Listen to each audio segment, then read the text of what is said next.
¿Qué fue lo que te hizo empezar a ir hacia el lugar donde, bueno, de ir a Dubái directamente? Se reían de mí todo el mundo cuando yo decía que yo me iba a comprar mi coche, que yo me iba a ir a Dubái. Pero bueno, yo lo veía, era algo que dice mucho Ilia Topuria, que es el tema de visualizar las cosas, dónde me veo, dónde quiero estar. Pues yo decía que yo me iba a comprar el Porsche con las dos espátulas cocinando, ganando 15 euros la hora. Era surrealista. Yo no había ido a Dubái nunca. Y cojo un vuelo en Madrid, yo me acerqué a una persona, pero sin ningún interés, y empiezo a establecer una conversación con esa persona sin saber yo lo que pasaría con esa persona y lo que me ayudaría ya no tanto en lo económico y en lo que pueda conseguir, sino también en el de conocimiento y de ver. Y ahí es donde conocí a la que es la doctora Ángela Quintero, que fue la médico de Maradona, y esa persona es la que me dio un poco de concepto de todo de lo que era Dubái. Me encantaba meterme a la computadora, ver imágenes de supercoches, de Ferraris, Porsches.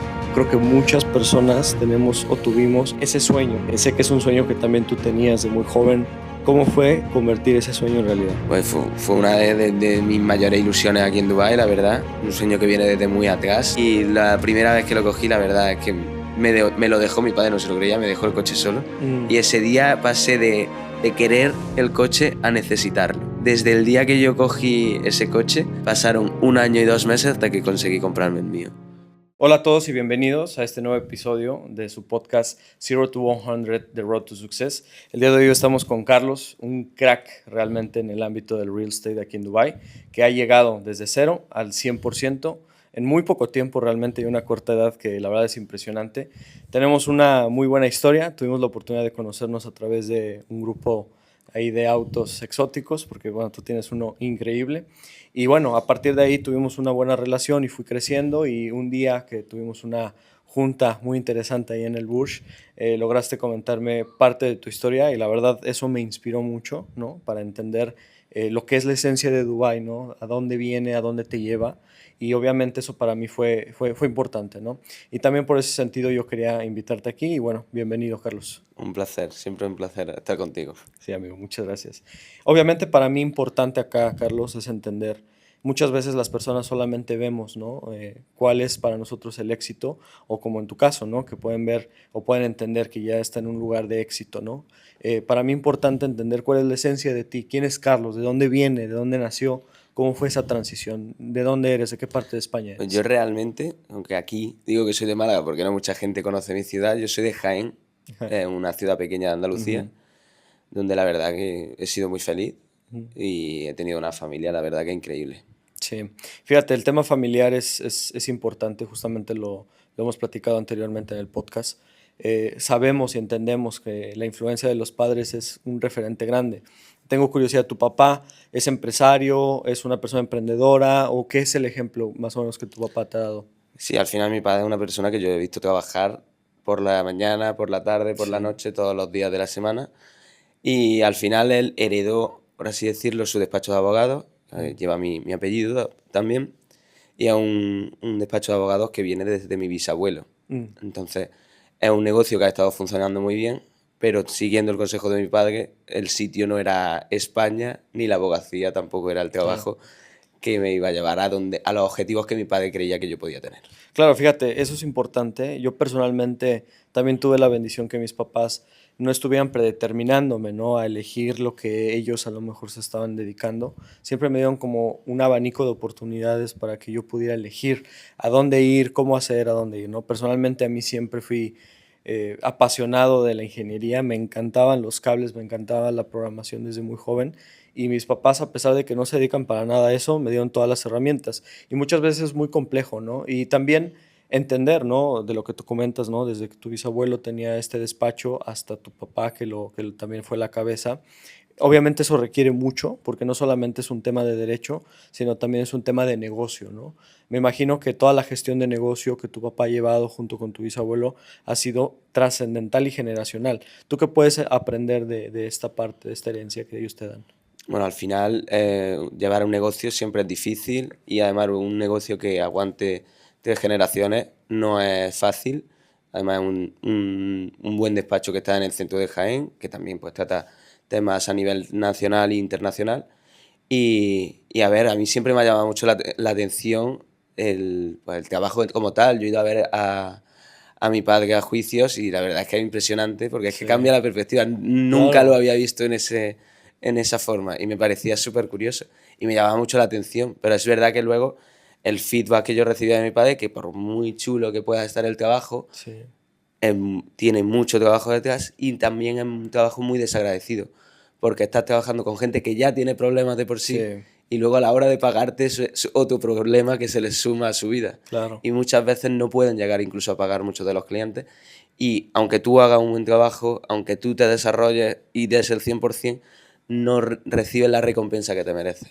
Claro, y fíjate, es interesante lo que dices porque muchas veces somos las palomas mensajeras de buenos mensajes, positivos mensajes, ¿no? Por ejemplo, en tu caso, ¿no? Que le traes a lo mejor una esperanza a personas, ¿no? Para ofrecerle propiedades, muy bien visto en general, pero como dices, tu papá en general pues lleva temas donde no te la estás pasando bien, ¿no? Y yo no me imagino lo complejo que es a lo mejor estar lidiando con todos esos temas y llegar a la casa y resetearse y decir, ¿sabes qué? Es un tema, ¿no? De la puerta para afuera y no me lleva totalmente para nada a mi casa, ¿no? Ha de ser mentalmente algo muy complejo, ¿no? Pues sí, la verdad que, vamos, yo admiro a mi padre, es para mí uno de mis referentes. A mí, tanto a mí como a mi hermano, a mi familia en general, no ha dado todo. O sea, yo la verdad que no puedo tener quejas. No pienso que seamos una familia rica ni extremadamente adinerada, pero con lo que hemos tenido, y lo digo también desde el punto de vista, ahora viendo Ujú. la situación en Dubái. Sí, ¿Sabes? claro, es Claro, lo que a es. lo mejor Un sentido de humildad si nos grande. comparamos con situación en España, pues puede verse así. Sí, Pero la realidad es que yo no me ha faltado de nada en mi casa, ni de ropa, ni de colegios, claro. y ya también de hobbies. O sea, yo he podido elegir los hobbies que he querido, desde esquiar, cazar, fútbol, lo que quisiéramos, lo podíamos tener y lo hemos hecho, sin ningún Claro. problema. Yo me quiero imaginar un Carlos joven, niño, cuando tú estabas empezando a tener más conciencia, ¿no? Y que a lo mejor empezabas a admirar grandes partes de tu padre. ¿Cómo tú te veías? ¿Tú qué querías? ¿O cómo fue que descubriste que a lo mejor estar enfocado en el área donde tu papá estaba no era lo tuyo y tú querías algo más? ¿Cómo fue que empezaste a hacer esa pequeña transición para llegar a donde estás ahora?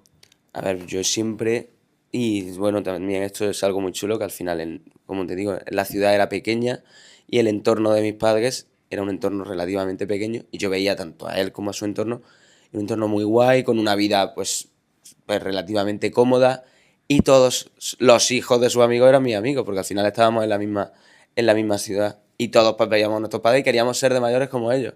Y esto Claro, lo hemos hablado muchas veces, mis amigos y yo, de que el objetivo en verdad de nuestra vida es estar como estamos los colegas, que a lo mejor con 18 años, esto lo hablábamos, y vernos cómo están nuestros padres ahora, con 50 60 años, y que siguen igual, que están todos juntos, que son felices.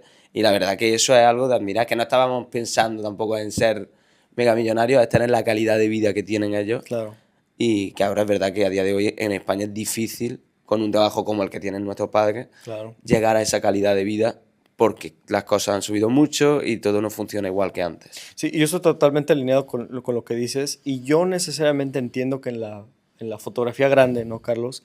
Podemos pensar que es algo malo, pero muchas veces esa necesidad es buena, porque pensando que todo hubiera sido más cómodo, más sencillo, tal vez nunca hubieras dado ese salto, ¿no? Tan grande, ¿no? En tu vida. Pero gracias a esa necesidad donde todo se ha complicado mucho la situación en España, y lo entiendo, he platicado con mucha gente, sé que es complejo, no, tal vez no hubieras tenido esas ganas de salir y ver más, ¿no? Yo creo que la necesidad hace grandes cosas en las personas y obviamente en las personas correctas hay un dicho que me encanta que dice pressure is a privilege. Muchas veces las personas totalmente piensan que la presión es mala, ¿sabes? O sea, muchas personas dicen, ¿sabes qué? Esto a mí me incomoda, esto no me gusta y no quiero.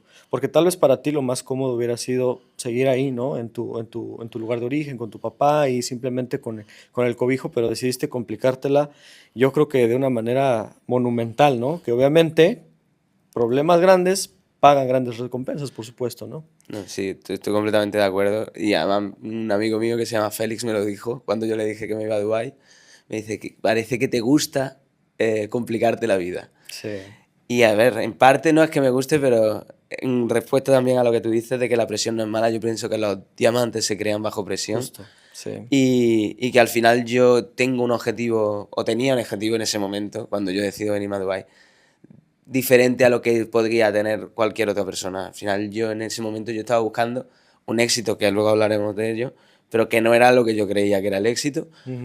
Pero bueno, yo estaba intentando ir un paso más allá de lo que tenía en casa. O sea, yo me podía haber ido a Madrid a estudiar Derecho, después hacer un máster y quedarme con el despacho y vivir tranquilísimo allí, pero tampoco era algo que me llenara. Al final yo quería hacer cosas por mí mismo, sentirme desarrollado y claro, si me quedaba yo en España yo sentía lo tenía todo hecho. Claro. Y tampoco él veía el crecimiento ese, ya no solo económico, sino tanto de experiencia, vital, Sí. que yo estaba persiguiendo. Fíjate que me identifico mucho contigo en esa parte también, porque yo recuerdo, obviamente bendecido, ¿no?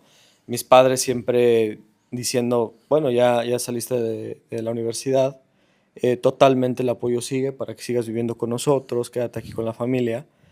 Pero algo dentro de mí me decía, tengo que salir, ¿sabes? Yo soy de un pueblo pequeño también y decidí irme a Ciudad de México, ¿no? Y me fui a rentar con otra persona un cuarto, me acuerdo perfectamente, pagábamos $30 entre los dos, mensuales por ese cuarto en medio de la Ciudad de México, en una zona, no te puedo explicar lo peligroso que era, en verdad difícil esa zona. Me acuerdo que me dijo mi mamá, si tú te vas para allá, te van a asaltar. Y yo tenía conversaciones con amigos y me decían, no, pues ya llevamos aquí 2 años y nunca nos han asaltado. Dicho y hecho, el jueves siguiente me asaltaron. O sea, llegaron y se subieron y me quitaron mi teléfono y un relajo. Bueno, el punto es que a pesar de que estaba en un lugar tal vez no con las condiciones tan positivas, ¿no? Con el cobijo de mis padres, yo tenía algo dentro de mí que me decía, ¿sabes qué? Quiero ir por más, quiero ir por lo mío. Y eso es algo que hace que realmente te levantes de donde estás y vayas por lo que tú quieres. Y justamente eso yo creo que paga mucho. Al principio obviamente empiezas, no parece muy claro, pero después te empieza a pagar y empiezas a ver que fue lo correcto, ¿no? Sí, al final yo la primera vez que me voy de España, yo estoy en segundo de la ESO, que eso para más o menos estaríamos hablando de que yo tengo 14 años, la primera vez que me voy un año entero solo de España. Sí. Me voy a Irlanda con una familia Mm. y paso allí un año de escolar allí y yo empecé pues a moverme para aprender inglés. Generalmente me mandaron allí, pero era el más pequeño, o sea, nadie con mi edad se solía ir a Sí, sí, Irlanda es muy solo, joven. con una familia, mis padres también. Yo ahora lo pienso y lo veo, me parece una locura. Sí. Pero yo allí recuerdo también que crecí mucho, intenté emprender y conseguir también dinero allí sin necesidad, evidentemente. Yo tenía 14 años, Sí. estaba todo pagado. Y yo aún así pues conseguí un trabajillo en una granja, restauré una bici, la vendí. O sea, desde pequeño, ahí fue la primera vez que salí y me di cuenta de que había más mundo. Y ya a raíz de ahí yo sabía que la carrera yo no la quería estudiar en España y por eso decidí. También me costó mucho entrar porque se juntó con que era el COVID y todo y que había que convalidar muchas pruebas para que te cogieran siendo español en una universidad allí en Inglaterra. Y al final me rechazaron de Liverpool la primera, pero al final me cogieron en Norwich, en University of East Anglia. Y la verdad que eso también es una etapa muy, muy chula. ¿Y en esa universidad que estudiaste? Estudié Business Economics. Muy bien, entonces te entendiste desde la parte muy técnica, todo lo que es el tema de negocios ahí, ¿no? Sí, al final ahí pues también es algo muy general, es imposible yo creo que estudiar negocios, porque Sí, es todos muy los variante, negocios son muy muy diferentes, emocional, claro. pero sí te da esa base y además también respecto a los clientes te da esa credibilidad Claro. y en cuanto a empresas más grandes, más corporativas, pues se hace ese filtro que creo que es muy importante muchas veces. Eso y aunado a, obviamente, esa llama dentro de ti, ¿no? Del tema de ser emprendedor, porque obviamente habla mucho, ¿no? De querer tú, a lo mejor ya tenías algo y decir, sabes, quiero algo más y quiero algo más, y meterte en líos, porque obviamente el levantarte, revisar qué les falta a la bicicleta y hacer, obviamente es meterte en problemas. Y no de a gratis, ¿no? Obviamente tú tenías un objetivo que obviamente lo enfocaste y lograste tener un retorno ahí. Y yo creo que, bueno, empezar de bicicletas a tener ventas de millones de dirhams y de repente en dólares, obviamente, aquí en Dubái, pues obviamente es una distancia, pero ese tipo de ceros, en este caso, ¿no? Es lo que te paga para aprender y llegar a esos niveles y esas ganas de querer hacerlo. Estuviste como estudiante internacional. ¿Cómo es tu experiencia como español estudiando ahí en esa parte Pues bueno, la de experiencia Inglaterra? fue muy chula, la verdad. Es verdad que el primer año nos coge con COVID y fue un año raro, Ujú. porque estaba todo cerrado, pero era un poco una burbuja lo que había en el campus y tampoco se podía hacer mucho. Pues mi intento de emprendimiento dentro de esa burbuja en el campus fue comprar alcohol al por mayor Mm, e intentar venderlo suelto. Pero mm, tampoco había un margen increíble, o sea, le estaba sacando a lo mejor 1 libra o 2 libras por botella si quería venderlo rápido, porque luego tardaba mucho, no se podía salir a comprar alcohol y ese era el negocio. sí. Pero vamos, poco pude hacer en primero de carrera como negocio de emprendimiento. También estuve intentando pues, un poco de bolsa, un poco de también apuestas deportivas, que eso tampoco era ninguna locura. Y finalmente llegamos a segundo de carrera, donde consigo ya un trabajo para poder compaginarlo con los estudios y empiezo a trabajar ahí, que al final estaba cobrando por horas. Ujú.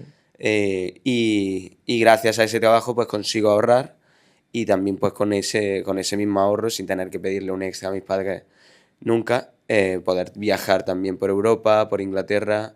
Fuimos al Polo Norte y viajar un poco también en mi etapa universitaria. Fíjate, yo de las cosas, de las características más grandes que veo de ti, Carlos, es ese toque que tienes con la gente. O sea, tú eres mucho de gente. Y vamos a pensar en esa transición que tú tuviste, ¿no? En la universidad donde estabas haciendo todos estos emprendimientos, ¿no? ¿De qué manera tú crees que tu trato con las personas, esa facilidad que tienes para conectar con la gente, te ayudó posteriormente para hacer tu transición, en este caso para estar acá en Dubái?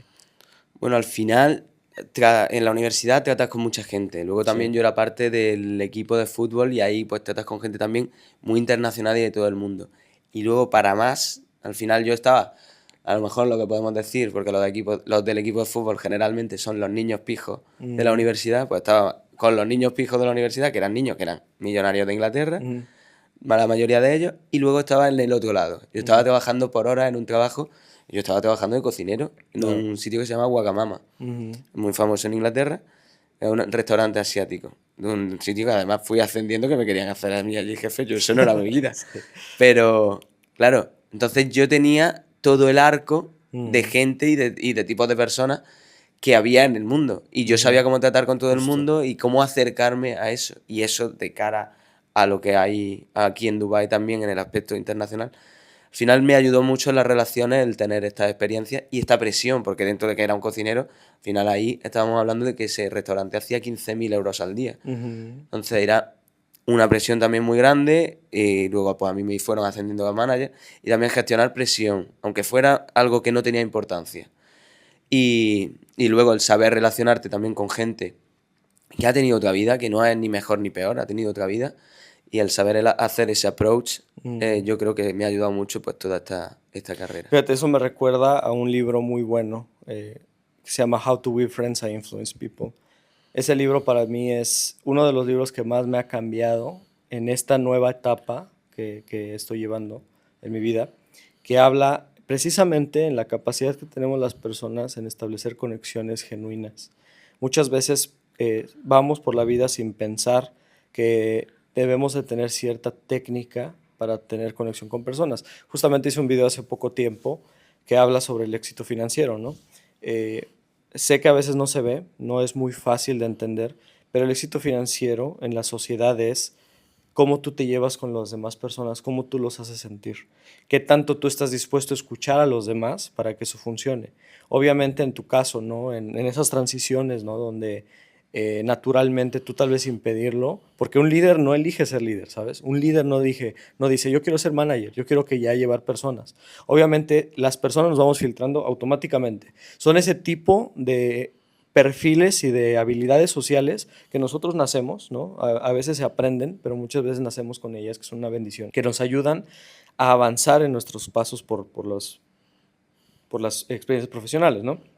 En mi caso me siento también muy alineado con eso porque yo empecé en una empresa muy grande, multinacional en México, Michelin, y yo estaba en el área de ingeniería y automáticamente me llevaron o me llevó la vida o lo que tú quieras a un puesto de management, ¿no? Con las personas. Y yo cuando empecé con el puesto de management decía, es que a mí no me gusta la gente, o sea, no me gusta llevar la gente, no me gusta estar en este tipo de problemas. Prefiero mil veces resolver el tema con una máquina que resolver el tema con una persona, porque las personas somos de muchísimos tintes, ¿no? De muchísimas, a lo mejor, texturas, ¿no? Obviamente una persona, justamente lo platicábamos con Isaac, que tiene ciertas conexiones más como emocionales, algunos las tienen más lógicas, algunas son más de dinero, algunas son más simplemente más frías. Tú tienes que tener la capacidad de leerlas, ¿no? Y yo puedo ver, ¿no? En esa transición que tú tuviste, ¿no? En esa parte de esos primeros trabajos, cómo ya se empezaba a mostrar un poco el perfil, ¿no? Dónde tú te estabas perfilando para llegar a donde ahorita estás, ¿no? Directamente en Dama. Vamos a pensar que tú eres un Carlos, estabas trabajando en ese restaurante, difícil, por supuesto. Eh, También me identifico contigo en esa parte, pero en esa parte, ¿qué pensabas? ¿Dónde tú te veías? ¿Dónde tú querías estar? ¿Qué fue lo que te hizo empezar a ir hacia el lugar donde, bueno, de ir a Dubái directamente? Bueno, pues yo desde ahí yo ya lo decía, y a mí se reían de mí todo el mundo cuando yo decía que yo me iba a comprar mi coche, que yo me iba a ir a Dubái, que yo iba... Se reía la gente de mí, o sea, me decían que Sí, era, estaba flipando, que era un flipado, esa sí, era la sí, sí. palabra. Pero bueno, yo lo veía, era algo que dice mucho Ilia Topuria, que es el tema de visualizar las cosas Sí, y manifestarlas también, claro. porque yo las manifestaba, aunque me decía mucha gente que aunque yo lo pensase, ¿por qué lo tenía que decir? Que Sí, eso que incluso le generaba molestia a la gente, que claro, yo fuera claro. diciendo dónde me veo, dónde quiero estar. Y yo decía que yo me iba a comprar el Porsche con las dos espátulas cocinando, ganando 15 euros la hora. O sea, Claro. eso era surrealista. Y incluso se descojonaban, mis managers se descojonaban. Y ahora me dan Sí, me gusta las historias. ¿Sabes sí, lo que te sí, sí, digo? entiendo. Entonces, es, es visualizarlo. Y ahora pues tengo otra forma de visualización porque para mí eso era el éxito. Yo me veía con mi Rolex, con mi Porsche, con el Burj Khalifa al lado y para mí eso era el éxito. Sí. Y el problema es que llegas, consigues esa realidad y eso pues, pues la verdad es que me sentí como un poco vacío porque me di cuenta de que eso es que no era nada. Fíjate, tema interesante y me encanta lo que acabas de decir, Carlos, porque yo totalmente diferente en ese aspecto, ¿no? Y hablando con mucha gente, desafortunadamente lo aprendes después. El hecho de que tú no te sientas con la capacidad de llegar a un perfil así, no visualices y pienses que tal vez no es para ti, automáticamente mata mucho de los sueños y del potencial que tú puedes llegar a tener. En este sentido, me llama la atención que tú decías, yo lo quiero, yo lo estoy determinando en mi vida y yo estoy seguro muchas veces no vemos, pero pequeñas decisiones, pequeñas cosas, pequeñas conversaciones van haciendo que la vida te va llevando hacia donde tú quieres estar. Empezando con que tú lo compartías con las personas. Y muchas veces parece a lo mejor no tan relevante, no tan importante decirlo, pero justamente ahí empezabas a marcar tu destino en el sentido de decir, ¿sabes qué? Yo me veo aquí. Y la gente obviamente te juzga basando en su propia visión, ¿no? Obviamente a lo mejor te decían ellos, está flipando, porque para ellos en su realidad, en su capacidad y en su visión, tal vez no iba a ser posible. Pero en tu caso de mantenerte firme y obviamente hacer oídos sordos, que es complejo, ¿no? Muchas veces es algo que yo, justamente con el primer invitado que tuve con David Polak, el contexto donde tú eres muchas veces te predetermina mucho hacia donde tú vas a ir. Y es difícil salir de eso para que tú puedas llegar a donde tú quieres estar, donde tú te identificas, ¿no? En este caso, tú pensar y visualizarlo se me hace poderoso y yo personalmente lo aprendí ya más grande, ¿no? Porque yo me acuerdo de joven, ¿no? Recuerdo que yo me moría por tener un BMW, o sea, yo me moría por eso, ¿no? Pero yo decía imposible, tal vez cuando tenga unos 35 años, 40 años lo voy a lograr, pero pasó en meses, ¿no? Sucedió. Después yo estaba en la universidad, yo quería trabajar en corporativo, ¿no? Ir camisa, traje, ir más formal, funcionó, sucedió. Y así, después quise ser profesional en Estados Unidos y sucedió, ¿sabes? Entonces, hoy en día, con ese poder de determinarme y decir, ¿sabes qué? Yo soy capaz de llegar a esos lugares, a esas esferas que yo como persona me siento cómodo, sé que lo puedo hacer. Yo ahorita no tengo ni una duda de que todos los sueños que yo quiero para mí, como Saúl, como persona, con mi familia, por supuesto, con mi pareja, van a suceder. 100% estoy seguro de eso, no tengo dudas, porque justamente la vida y también este tipo de conversaciones a mí me dan que es posible, ¿no? Y también otra cosa que me gustó mucho de lo que tú comentabas es en relación al proceso, ¿no? De poder llegar acá a Dubái, ¿no? Y estando allá en la transición, con estas conversaciones y como te decía, qué complicado es decir, ¿sabes qué? No es cierto lo que tú me estás diciendo. Yo voy a seguir firme hacia allá y lo voy a lograr, ¿no? Muy, muy complejo. Pues sí, la verdad es que, a ver, yo siempre he sido muy cabezón, siempre he intentado conseguir pues todo lo que me he propuesto y la verdad es que tampoco me esperaba conseguirlo todo tan Ujú. rápido como vino y por eso creo que fue un poco chocante Sí, el, pues eso, que apareció todo muy claro. rápido. Estamos hablando de que a los, sí, a lo mejor si apretamos, contando días, o sea, a los 4 meses de estar aquí, ya estaba montado en el coche con el Rolex en la muñeca, o sea, y suena soberbio, pero en ese momento en verdad que yo que debería de estar en mi máximo de Sí, sí, felicidad, sí. era como que, vale, lo he conseguido, pero no esto, te das cuenta de que no es lo que quieres. Y déjame hacerle doble clic a eso. Te entiendo.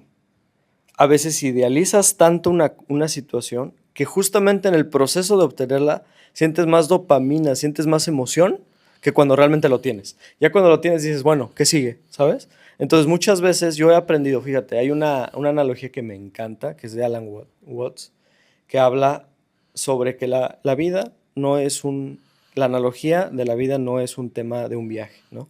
Tú estás pensando en un viaje que vas del punto A al punto B, ¿no? Empieza y termina. Pero dice que realmente la analogía perfecta para la vida es un tema musical. Tú escuchas una canción y no estás pensando en la parte del medio, no estás pensando en la parte final, estás disfrutando cada momento, cada parte de la canción y la estás sintiendo, ¿no? La disfrutas. Es justamente el proceso, ¿no?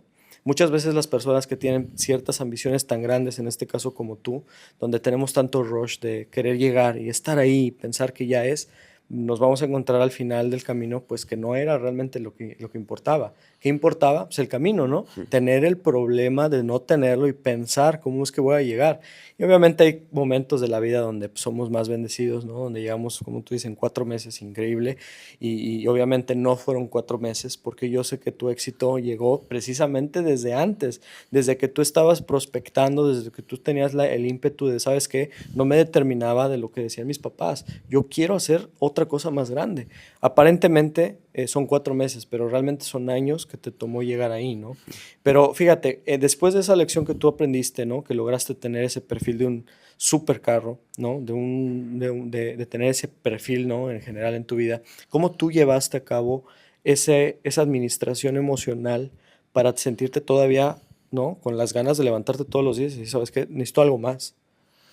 Bueno, al final yo creo que tenemos que volver un poco más atrás y antes, para entender todo, el cómo llego a Dubái también habría fue un poco todo aleatorio porque al final aquí en Dubái es muy difícil llegar a trabajar Sí.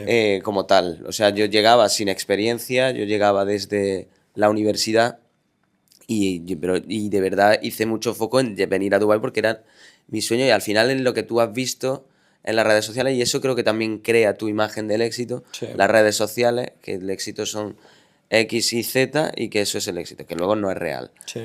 Y también el éxito era parte de Dubái y por eso yo le hice mucho foco, que también conseguí llegar a Dubái, pero fue casi en la última llamada, por así decirlo, porque yo llegué a un momento que no me respondía nadie. Yo, desde enero, yo llego a Dubái en agosto. Desde enero yo estaba todos los días aplicando a trabajo, llamando a gente, llamando de todo. O sea, y no Ujú. era especialmente real estate. Estamos hablando de que me gustaba el sector de lujo, yo hablé a gente del tema de rentacars aquí, de sus coches de superlujo, de compra-venta de coches, también de real estate, evidentemente.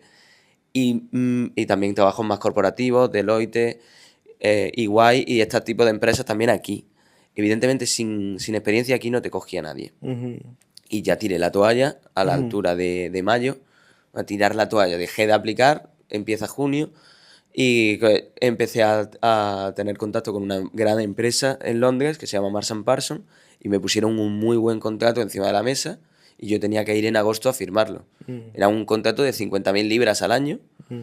que era uno de los mejores, o sea, era un contrato normal en Inglaterra, pero era uno de los mejores contratos que teníamos pues los amigos que acabamos de salir de la carrera, Claro. generalmente. Y, y justo cuando están todo cerrado con esa empresa, me contactan por LinkedIn y me dicen, queremos hacer una reunión contigo de Dubái. y te cambia todos los planes de repente. Sí. Y ahí hago la reunión, paso el filtro, mando unos vídeos, todo ok, y dicen, vale, ¿cuándo te puedes venir? Y yo, no sé, tú me dices, la semana que viene. Y estamos hablando de que eso es a lo mejor el 21 de agosto, pero yo me entero de esto y yo es como que no doy crédito.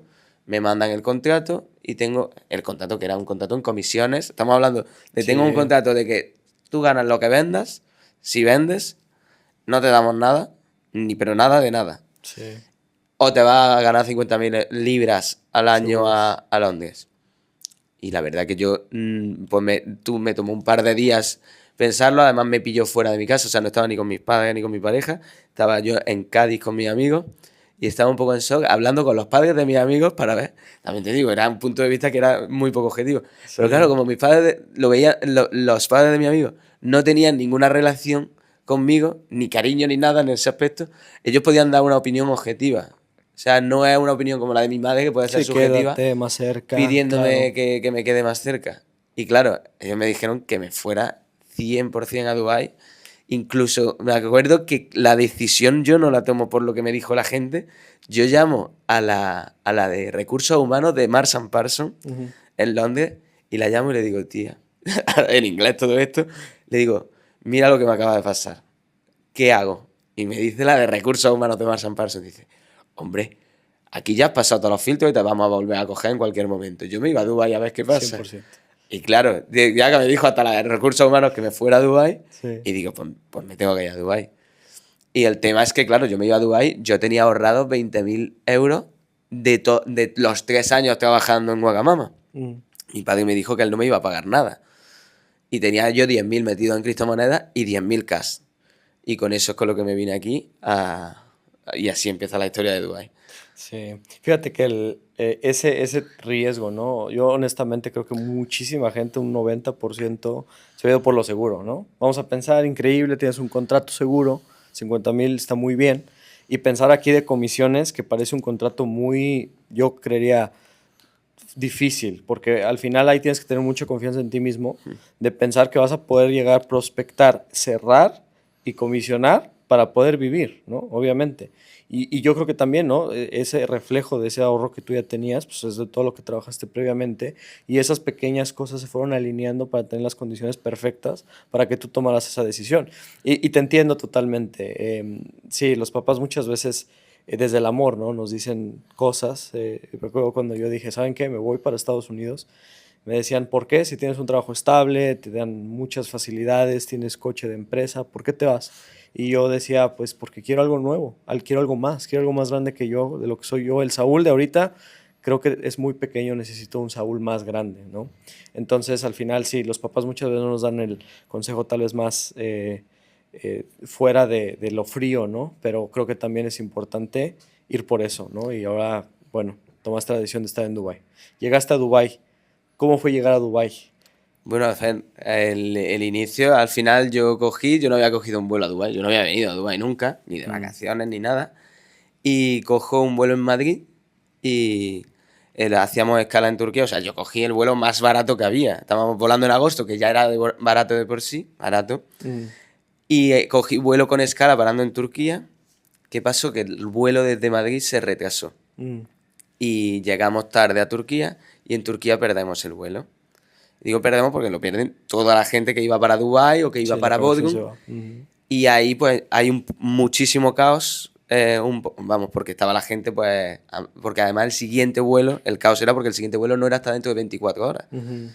Entonces fue un problema gordo, estaba la gente muy agobiada y en ese agobio de la gente, pues no sé, yo me acerqué a una persona, pero sin ningún interés, porque estábamos hablando sobre qué vamos a hacer con los hoteles, las maletas, no sé qué, no sé cuánto, y empiezo a establecer una conversación con esa persona sin saber yo lo que pasaría con esa persona y lo que me ayudaría ya no tanto en lo económico y en lo que pueda conseguir, sino también en el aspecto máximamente de conocimiento y de ver.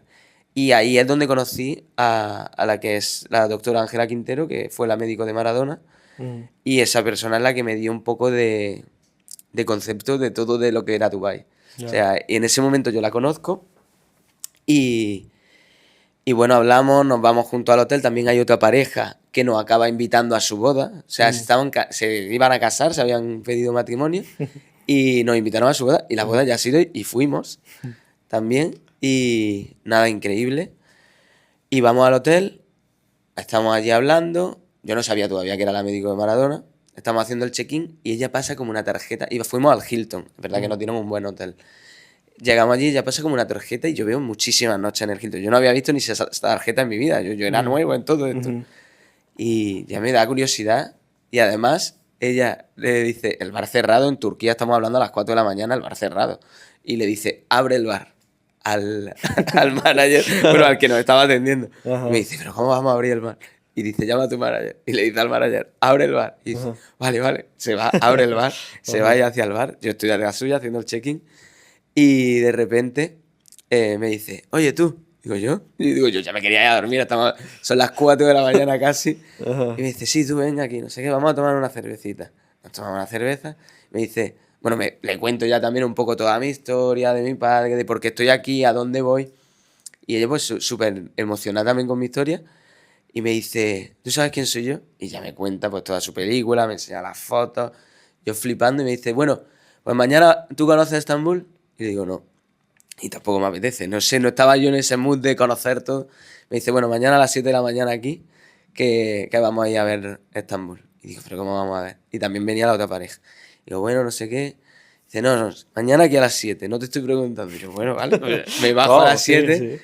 No había nadie. Y digo, bueno, me voy a poner a desayunar. Solo había gente porque se acaba de operar el pelo y tal. Y estaba ahí.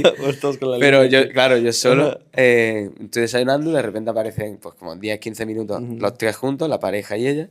Y me dice, me gusta que seas puntual, no sé qué. Y ya, bueno, empezamos pues, a hacer un poco de turismo. Vamos hablando y en esa conversación también me dice, oye, ¿dónde te vas a quedar? Y digo, hombre, pues yo me iba a un hotel. Y me dice, ay, no te quedes en un hotel. Mira, tengo este apartamento. Te puedes quedar allí los primeros días hasta que un poco te sitúes y encuentres un sitio donde quedarte. Yo digo, mira, ¿esto qué es? Yo no la conozco de nada. Sí. Estaba flipando y me pareció muy raro. O sea, vamos, no sé, muy raro todo. Sí. Y finalmente, yo la primera noche, la verdad que yo un poco asustado me dormí en mi hotel. Yo no fui. Después quedo con la persona que me iba a dar las llaves. Al día siguiente me da las llaves. Y yo seguía un poco indeciso, pero al final voy al apartamento. El apartamento llego yo y con toda la vista del Burj Khalifa, yo flipando, digo, ¿en qué momento me están pasando a mí estas cosas? Y esto es solo el principio de todo el impacto que tendría ella una vez que llegaría a Dubái ella, porque ella no viene a Dubái conmigo, ella iba para Bodrum y casualmente tenía el apartamento en Dubái y toda la película. Y luego pues ya ella me enseñará muchísimas más cosas, tanto de cómo tratar a las personas, cómo funciona Dubái. Sí. Y también hablar mucho más allá de casualidades y suerte, también del destino y de todo, y de energías. O sea, ella me ha enseñado muchas cosas y la verdad es que estoy muy, muy agradecido también a ella. Increíble, la verdad es que esa historia que ya me la habías contado, o sea, a mí se me hizo como película, en verdad. O sea, si tú en verdad grabas una película sobre ese momento, o sea, es una locura, ¿no? Hay personas, fíjate, eso me encanta, ¿no? Que están en nuestra vida 10 años, 15 años, 20 años y jamás hay un cambio. Pero literalmente conoces una persona unos minutos y te cambia totalmente la vida, te la revoluciona, ¿no? Y entender, ¿no? El impacto de esas personas y saber, ¿no? Yo personalmente igual he tenido personas que me han cambiado totalmente el chip, ¿no? El mindset, completamente y digo, estoy totalmente equivocado, tengo que crecer, ¿no? Me reta mucho a avanzar, ¿no? Y tú puedes decir que ella en este caso ha sido como una mentora para ti, en el sentido de no solamente el apoyo, ¿no? Que ella, yo entiendo que sin ningún interés, por supuesto, ¿no? Que te dio toda esa apertura, pero todas las cosas que ella se ha dedicado a enseñarte. ¿Tú por qué crees que ella simplemente lo hizo? Simplemente porque le caíste bien, porque ella es así. Pues la verdad es que a día de hoy sigo sin entenderlo bien. Es verdad que yo me acerqué a ella sin ningún tipo de interés. Yo estaba muy verde, esto es algo que también comentamos. Aquí en Dubái viene la gente, esto es otro mundo, no tiene nada que ver con Europa, con España, con Inglaterra. Sí. Entonces ella yo creo que me vio así, demasiado bueno o verde, por así decirlo. Y yo me acerqué a ella también con muy buenas intenciones. Y tampoco estás tú acostumbrado a que se acerque gente así, más cuando te mueve en los entornos que se mueve ella. Sí. Estamos hablando de que es una de las vamos, desde mi punto de vista, las personas más conectadas de este mundo. O sea, Claro. yo no hay sitio donde vaya que ellas no la reciban por la puerta Claro. grande. Entonces, yo me acerqué sin ningún interés, y además al contrario, yo con interés de ayudarla porque para que le dieran el mejor hotel. O sea, y claro, yo creo que ella, pues en forma de agradecimiento, pues me dio también ella su mejor Que versión. fíjate que eso es interesante porque las personas muchas veces en ese perfil, ¿no? En ese tipo de esferas que ya se maneja, no sabes qué intenciones tienen, ¿sabes? Y el problema es que vienen con intenciones ocultas y no sabes realmente si ellos te quieren realmente tú como persona o porque quieren algo de ti. Y eso se vuelve muy complejo y la verdad no es tan positivo. Y yo eso veo mucho en Dubái, ¿no? Aquí hay como dos grandes caras, ¿no? Donde mucho es networking, ¿no? Donde mucha gente todo el tiempo está buscando conectar para tener un beneficio, pero muchas veces se pierde el sentido humano de realmente entender y conectar desde una parte más profunda, ¿no? Y eso se me hace un poco mal, por ejemplo, en países como México, más latinoamericanos que somos o que valoramos mucho una conexión real, de una amistad trascendental, ¿no? Que realmente sepas con quién estás tratando muy transparentemente. Creo que cuando estás en ese tipo de contexto se pierde mucho. Y en este caso, obviamente, tú te presentaste con todas las cartas transparentes, una bandera blanca de transparencia total, y ella supo entender y leerte, ¿no? Que tú realmente venías, pues, con la mejor intención, ¿no? Y eso creo que es muy valioso en el mundo. O sea, generalmente, cuando tú simplemente haces actos desinteresados por las otras personas, el mundo te lo multiplica por 20 y hablando específicamente de Dubái, que tú y yo lo sabemos, te lo multiplica por 100 más, ¿sabes? Es una interacción de energía increíble. Estoy completamente de acuerdo. Sí, sí, la verdad es que es increíble y bueno, vamos a pensar, llegaste, estuviste en el departamento esos primeros días, yo te puedo entender, si alguien me ofreciera un departamento de la nada, puta, yo pensaría que tiene cámaras por todos lados, hasta me bañaría vestido tal vez, ¿no? Con calzones, porque pues quién sabe, pero llegaste ahí, te quedaste, después de ahí, ¿qué pasó? Bueno, ¿Llevaron una transición? ¿Qué pasó? bueno, al final yo venía, como te digo, con el dinero justo. Y claro, yo tenía pues, los 20.000 euros, pero tenía 10.000 en cash. Luego todavía que sacarlo, estaba en Sí, una wallet, o sea, era una película. Y claro, yo tengo 20 días en ese apartamento, que me daba vergüenza, o sea, pero de vergüenza de que o sea, dormía 20 en el días te quedaste sofá. ahí, oh, ok, O sí. sea, y me quedé 20 días dentro de la vergüenza, no me daría tanta. 20. Pero claro, el, Ajá, el tema es que sí, que luego al final tuve que ujú, volver a la realidad dentro ujú, de lo que cabe. Y yo me mudé de allí a un ujú, apartamento compartido. ujú, No, pero no dentro como tú compartiendo habitación, pero ajá, sí era un apartamento compartido donde sí, yo vivía dentro de un piso en una habitación que es verdad que conseguí un buen deal teniendo el baño dentro, pero así, bueno, así es como empieza casi todo el mundo en sí, Dubái. sí, Hay que decirlo también, que no todo es súper mega lujo, bueno, sí, y que no todo el mundo llega a ese lujo y a vivir solo y a poder pagar aquí como se pagan los sí, alquileres, que sí, aquí tienes que pagar 20.000 euros por adelantado para vivir un año. sí, un cheque, sí. Entonces, Sí, sí, sí, se hace muy complejo. Obviamente, eso filtra a muchas personas, ¿no? Sabemos que, como tú decías, Dubái te da un sentido de humildad fuerte porque tú vas a un lugar y de repente ves a una persona con un perfil altísimo y tú dices, bueno, tengo mucho porque tengo que trabajar, ¿no? Y eso te da muchísimo para inspirarte, ¿no? Personalmente yo me he llevado muchísima inspiración de muchas personas que yo he conocido alrededor. De hecho, este proyecto, ¿no?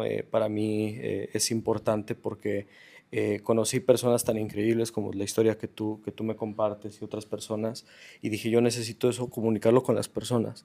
Necesito que sepan que esas personas que nosotros vemos arriba no simplemente nacieron estando ahí, sino que llevaron momentos donde había determinación, donde había carácter, donde había que tomar riesgos, donde había que sufrir y pasar dolor, donde había que hablar, abrirse, ¿sabes? Pedir las cosas al universo. Eso me encanta, lo que ya te decía, ¿no? Que muchas veces queremos las cosas y nosotros tenemos que vibrar y la energía y hacerlo y no sé si es universo, no sé si es Dios, no sé qué es, pero nosotros tenemos que pedir las cosas para que las cosas regresen hacia nosotros y podemos tomarlas, ¿no? Porque el mundo está ahí. De hecho, hay un filósofo que me gusta mucho que se llama de Spinoza y habla acerca de que Dios puso el mundo para que nosotros disfrutemos de él. Todo está aquí para que nosotros tengamos acceso. Lo único que tenemos que hacer es quererlo y trabajar por eso y estar para eso. Porque muchas veces todo nace desde nosotros cuando no creemos que debemos de tenerlo y ahí está completamente mal, ¿no? Y bueno, déjame preguntarte, terminas este proceso, empiezas a trabajar en real estate, entiendo, en una agencia, y después llegas a Damac. Sabemos en Dubái que Damac es una de las referentes, ¿no?, desarrolladoras, sabemos que es de las más grandes. No es fácil estar ahí y por supuesto tú tienes un puesto de director de ventas directamente ahí. Estoy justo debajo del El director. director, ok, estás antes de eso, bueno, vamos Sí. por eso. Esa parte, ¿cómo llegas ahí? Fue muy rápido, como comentas, pero ¿cómo es llegar a un nivel tan grande en una desarrolladora? Bueno, al final el principio es el tema del real estate, que yo empiezo ahí. Y ahí realmente pasó un año y varios meses dentro de la empresa de real estate, Sí. donde yo soy el primer empleado de esa empresa y veo pasar a todo el mundo como lo deja. El único que facturaba realmente allí era yo. Recuerdo a 3 compañeros más que vendieron, pero vendieron y se fueron. No fueron ventas que pudieron cambiar, que pudieron permitirle quedarse aquí. Y tampoco lo veían claro, que ese es el mayor de los problemas de real estate. Sí. Que aunque incluso vendiendo no veas claro que esto es viable. Y realmente es muy difícil, porque al final, si no estás en una buena agencia, que es lo que me ocurría a mí, pero también te digo, yo no me voy a quejar de que no estás en una buena agencia, porque al final te están dando la oportunidad, te están dando el visado. Claro. Aunque no te den nada, ya estás aquí. Y tienes todo para poder hacer. Y yo, todos los deals que cerré vinieron de mi parte, nada me dio la agencia y yo repartí con la agencia el porcentaje que correspondía sin ningún problema. Y porque es que, y realmente, yo sigo manteniendo una buena relación con el propietario, con el ex propietario, porque ya la empresa ya no está funcionando, de la empresa. Y es porque básicamente a mí yo sigo pensando que él me dio la oportunidad de estar aquí que no me había dado nadie. O sea, yo sé lo que es estar 6 meses aplicando a Dubái y que nadie te responda. Claro. Fue la única persona que me respondió. Entonces, dentro de que sí, que yo a lo mejor le he dado mucho dinero a una empresa que no me ha dado, entre comillas, nada en tema de leads y para ayudarte abajo. Es verdad que ellos, dentro de lo que caben, me ayudaron. No es que me ayudaron, pero me dieron en otros aspectos. Por ejemplo, en agradecimiento ellos me regalaron un Rolex. Y en agradecimiento también pues me han regalado diferentes experiencias y yo creo que esa experiencia es la que me ha dado la oportunidad a llegar hacia Damac. Y es que lo que hizo Damac es que me contactaron ellos directamente, después de ver los números, me llama a mí Damac directamente, no sé si recursos humanos o exactamente quién te llama, pero me invitaron a una entrevista. Y justo me invitan a una entrevista cuando estábamos en un momento de tensión en la empresa, que yo generalmente no hubiera ido nunca. Pero justo la llamada llega cuando, en un momento que la empresa estaba en tensión, que yo estaba empezando a tontear, por así decirlo, con la banca privada, que también me había contactado a través del COO, que estuve vendiéndole un piso aquí en Dubái, me dijo que quería que trabajara para él en banca privada. Y lo de banca privada de repente se cae, sigo en tensión con mi empresa y de repente me entra lo de Damac, que nunca me había planteado trabajar para una promotora. Voy allí, empiezo a pasar filtros, reuniones, creo que hasta llegar a la final pasé como entre 5 y 7 reuniones. Y llego a la final y me dicen que me han cogido. Yo la verdad es que iba allí sin ninguna intención de que cogieran, porque realmente dentro de la experiencia que tengo no tenía ni 2 años de experiencia. En ese momento tenía ventas, pero no creía que fuera ningún número 1 en Dubái. Pero es verdad que yo creo que fue también la forma como me expresé, todo lo que pude aportar. Y al final, a día de hoy, la realidad es que soy el más pequeño de toda la oficina de Damac. Al menos de lo que es la venta directa y del puesto en el que yo estoy. Sí, es el sello que tú tienes, ¿no? Para ese tipo de cosas. Y muchas veces la experiencia o ser el mejor tampoco es lo más relevante, ¿no? Hay cosas que simplemente hacemos y eso simplemente vibra también con otras partes, ¿no? Hay algo que se llama el síndrome del impostor, ¿no? Que muchas veces muchos lo tenemos, donde yo también me he planteado pensar, sabes que tal vez no soy suficientemente bueno, tal vez no soy suficientemente inteligente, tal vez mi gestión no es la correcta, ¿sabes? Pero al final por algo estamos ahí y por algo pasó, porque tenemos algo que tal vez todos esos candidatos que estaban compitiendo contra ti pues no lo tuvieron, ¿no? Y obviamente la decisión fue la correcta, ¿no? Porque sé que los resultados que tú has traído han sido brutales y obviamente esa decisión fue la mejor en ese caso con ellos, ¿no? Déjame preguntarte, la relación para cerrar contratos con clientes de alto perfil, ¿cómo tú manejas esas relaciones? ¿Cómo tú interactúas y conectas con ellos? Al final es algo que he hablado con muchas personas del sector y es que todo se basa en la confianza. Y el producto, si a lo mejor no es el mejor producto, pero si el cliente tiene una confianza en ti, no va a hacer falta que el producto sea bueno, dentro del que le estés vendiendo algo que merezca la pena. Quiero decir, al final, si ese cliente ha sido capaz de generarle esa confianza, tú vas a cerrar la venta. Y tienes que luchar por esa confianza, al final es resultados. Si todavía no le puedes demostrar resultados, le tienes que demostrar el empatía, le tienes que Claro, demostrar que hace las cosas con cariño, que no es uno más. Y claro, al final eso, porque al final en Dubái tú vas a contactar con miles de agentes inmobiliarios o incluso en Damac vas a contactar con 1000 personas que te quieren vender o que dicen ser Damac o que son Damac. El problema es que allí a día de hoy, incluso en Damac, son números, pero literalmente números. Ya no va ni por nombre. O sea, es imposible llevar track del número de clientes que llevas, porque son muchísimos. Y yo creo que el hacer eso más individual, personalizado, es lo que a mí a día de hoy me está permitiendo pues ese número de conversión ujú. mayor desde mi punto de vista. Sí, claro. Y de nuevo hablamos sobre la parte de humanizar, ¿no? Lo que hablabas de la interacción que tuviste en ese momento en el aeropuerto, donde fue un contacto humano, ¿no? Donde pudiste establecer eso. Y lo mismo, ¿no? En este caso con los clientes. Yo creo que eso habla mucho. De hecho, también hice buena amistad con uno de tus clientes, con Jaime, ¿no? Que Correcto. muy buena persona, por supuesto. Y yo veía la estimación que él tenía por ti, ¿no? Entonces eso a mí me hizo ver la gran conexión que tú logras tener con tus clientes y eso obviamente hace que sea trascendental. Y yo me imagino que también eso te trae más oportunidades, ¿no? Porque pensando que un cliente, ¿no? Quedó satisfecho con el producto, quedó satisfecho con la inversión que él hizo, va a atraer más personas, las cuales obviamente son más sencillas porque hay un sello de confianza, ¿no? Correcto, el boca a boca sin duda es lo que más vende, es lo que más te ayuda a vender. Y también el hecho de, pues, de poder desarrollar y ahí es donde lo que te digo, cuando ya tienes el resultado de una persona que está contenta, es mucho más fácil Claro. que cerrar el siguiente. Y eso se me escucha como si tú cerraras contratos sin vender. O sea, yo siento que no necesitas realmente llegar y vender y ofrecer, porque muchas veces cuando una persona que está en ventas está muy presionando para la venta, cerrar, estar presionando como cuchillo sin filo, tiende a que el cliente no se siente interesado porque siente que no hay ningún tipo de conexión, o sea, no hay nada, no hay un valor realmente. Entonces, hacer ese tipo de conexiones a través de emociones, ¿no? En relaciones genuinas, me parece una forma interesante de cerrar negocios, ¿no?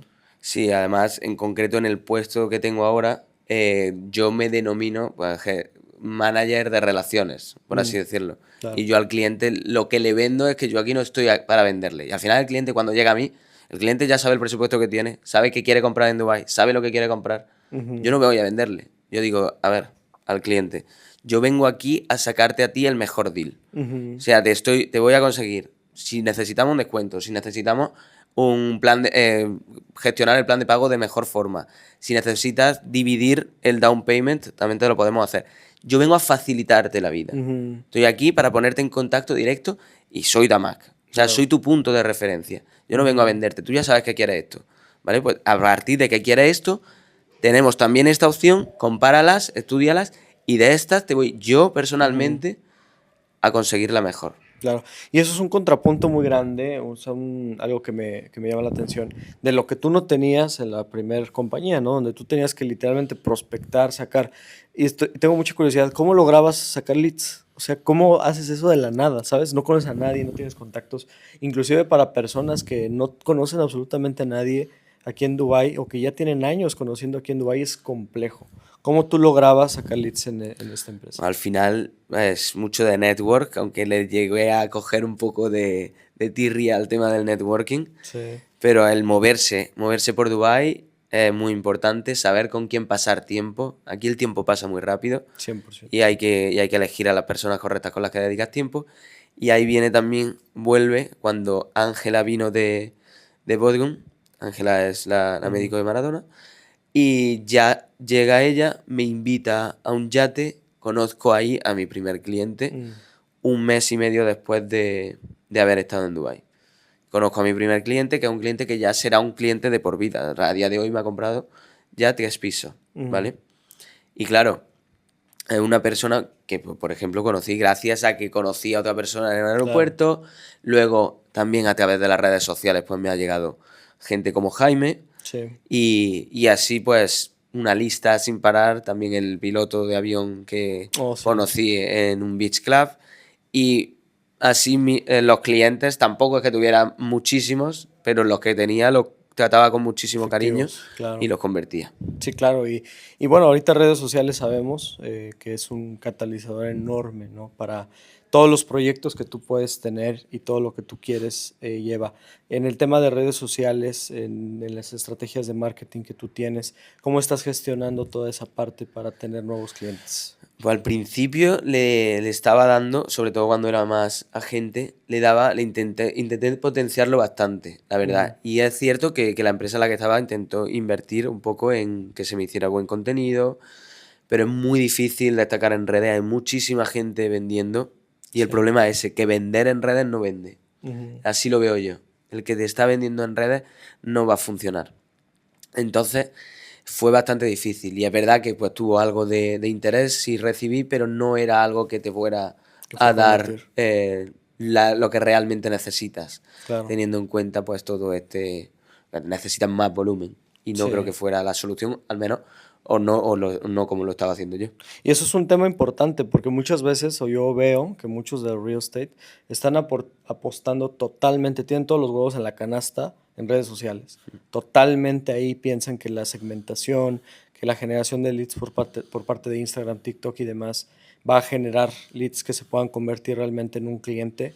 Y muchas veces eso no es el camino, ¿no? Como tú dices, a lo mejor la interacción, ¿no? Cara a cara muchas veces convierte mucho más que cualquier video viral, ¿no? Que podamos llegar a tener, porque pues no están filtrados. O sea, ¿cómo Mm. sabes que una persona que tal vez te manda un mensaje y dice, ay, te quiero comprar 6 pisos? Realmente lo va a hacer, ¿no? Es muy difícil entender realmente si eso va a pasar, ¿no? Y hay mucha gente que nada más no está muy enfocada en eso y no se convierten correctamente. Eso me llama mucho la atención, obviamente en el nivel en cuanto a negocios y obviamente no solamente en el tema de real estate, el tema de marketing hoy en día, en el tema de plataformas, está cobrando una relevancia demasiado grande, ¿no?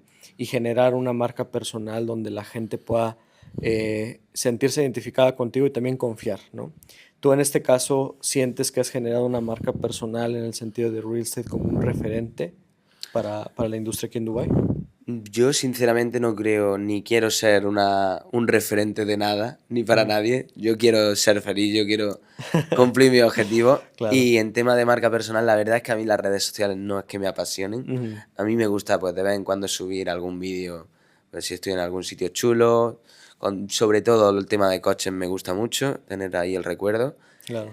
Y poco más, la verdad. Las Sí, redes sociales no sé si estoy un poco anticuado para eso, teniendo 23 años, sí. pero claro, a mí no es que sea algo que me apasiona, tampoco me gusta el tema de los TikToks, TikTok apenas lo utilizo, y el grabarme a mí me suponía hacer el tema de los reels que hacía yo para Instagram, no me apasionaba y no me Ujú. gusta hacer cosas que no me gusta hacer. Claro. Fíjate, yo recuerdo con mi papá, cuando tenía, pues, no sé, en el 2007, o sea, tenía 9 años, 10 años, em, que íbamos a un cibercafé, porque en México era raro tener una computadora en esos años, y yo me encantaba meterme a la computadora a ver imágenes de supercoches de Ferraris, Porsches, Lamborghinis, ¿no? Y las imprimía y las ponía en mi cuarto. Me acuerdo que mi mamá se ponía loca porque las pegaba con ese pegamento súper fuerte en la madera y obviamente eso dañaba las puertas y me súper regañaba. Pero siempre yo creo que muchas personas tenemos o tuvimos ese sueño, ¿no? De tener un auto así. Yo sé, por eso te conocí, por parte de ese club, que tienes un Porsche, de hecho, muy, muy lindo. Sé que es un sueño que también tú tenías de muy joven. ¿Cómo fue convertir ese sueño en realidad? Pues fue una de mis mayores ilusiones aquí en Dubái, la verdad. Un sueño que viene desde muy atrás. Yo quería tener un Porsche también un poco porque dos amigos de mis padres tienen Porsche, Mm, son Rafa y Juanpe. Y en concreto Juanpe me dejó el mismo un poco de unos años anteriores, pero el mismo modelo que tengo yo. Y la primera vez que lo cogí, la verdad es que me lo dejó, mi padre no se lo creía, me dejó el coche solo. mm, Y ese día pasé de querer el coche a necesitarlo. claro. Y mirando por curiosidad, hoy, desde el día que yo cogí ese coche, pasaron 1 año y 2 meses hasta que conseguí comprarme el mío. Wow, es muy rápido, en verdad. Sí, Eso es muy, muy rápido. Sí, fíjate que esa parte me parece súper interesante. Yo conozco, no sé, de todos mis amigos, tal vez el 90% sueñan con tener un Porsche y muchas veces pues se queda en un sueño, ¿no? Y cómo realmente lo hacemos para que pase, ¿no? Es un proceso y es un tiempo y es de los riesgos, ¿no? Y justamente el proyecto va alineado a eso, ¿no? Saber y quiero que la gente se identifique y mucha gente que nos pueda escuchar que diga, ¿sabes qué?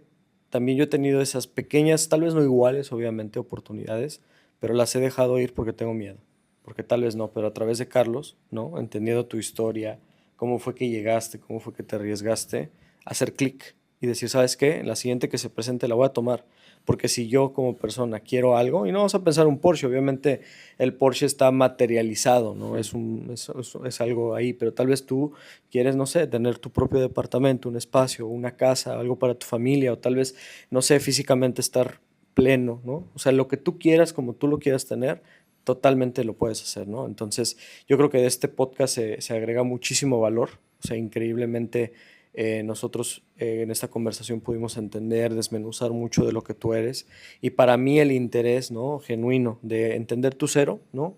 De dónde naciste, dónde vas, tu 50%, ¿no? Donde cuando estabas más ya estudiando, donde empezabas a formar ciertas líneas que te fueron a llevar a otras cosas más grandes y tu 100% que bueno, justamente lo he platicado con todos, todavía no estamos ahí. Yo creo que difícilmente vamos a decir estoy en mi 100%, pero nunca. vamos a intentar llegar y qué bueno que nunca hay, porque como decías, llegas ahí y después ¿qué? ¿Qué viene después? Ya no hay una emoción tal cual, ¿sabes? Entonces hay que seguir siempre ahí y disfrutar del proceso. Creo que también me llevó mucho eso, que llegas, pero realmente lo que es interesante, pues la carnita de la vida, es el proceso de no tenerlo, luchar por él, lo tienes y después lo que sigue para que siempre tengamos esa pequeña energía dentro de nosotros, ¿no? Ahí estoy yo, ahora con el objetivo del GT3 RS. Uf, una Ese locura, se va ¿verdad? a venir pronto, esperemos. Claro, 100%. Yo creo que más rápido de lo que pensamos, no lo dudo totalmente. Y bueno, realmente yo quiero darte las gracias por tu tiempo. Sé que es complicado tenerte aquí. La verdad me siento muy afortunado por el nivel de conversación que logramos hoy tener más esa historia, ¿no? Desmenuzada. Y por supuesto que pues bueno, aparte de eso tenemos una buena relación personal y obviamente eso nos ayuda mucho para tener este nivel de confianza para poder compartir ese tipo de cosas. Y de nuevo, muchas gracias Carlos por estar aquí, amigo. Muchísimas gracias. Gracias por todo. Muy buena conversación. Y pues les agradezco mucho. Espero que hayan disfrutado el episodio aquí con el buen Carlos, un gran referente en el tema de real estate y ahora en las desarrolladoras más grandes que hay acá en Dubai. Y bueno, muchas gracias por todo.